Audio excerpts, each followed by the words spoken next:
Fairs. Fairs. So we have had the opportunity to perform at many fairs. And I remember being with Tom Shalhoub and driving up to the Allentown Fair and, making an initial observation about how people will go on these unsafe rides after they've eaten the most unhealthy food in the world. It's like, what would make me sick is if I had like a deep fried Oreo before I went on this roller coaster that I'm sure is missing a couple parts.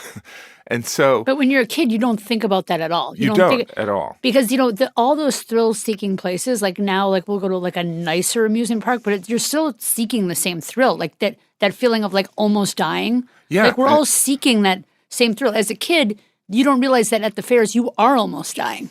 Right.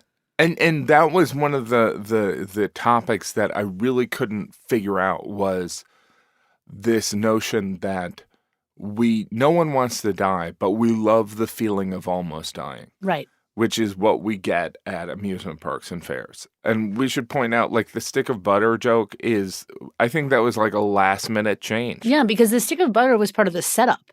It was part of It was like deep-fried Oreos, deep-fried butter, deep-fried puppies. And I was like, no deep-fried puppies. Well, yeah, it was like just don't even, it's funny, but it's just when too I was dark. like, it's wrong. I mean, it's delicious, but it's wrong. Yeah. But it wasn't It was a groaner. It wasn't worth the consequences. Right. That's some of it is like sometimes you can be so shocking, but if someone, if you lose them, you lose them for a It wasn't like people were with it, but they were just going, oh, you know what I mean? Yeah. And like, how many reactions do you want? You know what I mean? It's not really your thing. That's right. That's not what Jesus would want.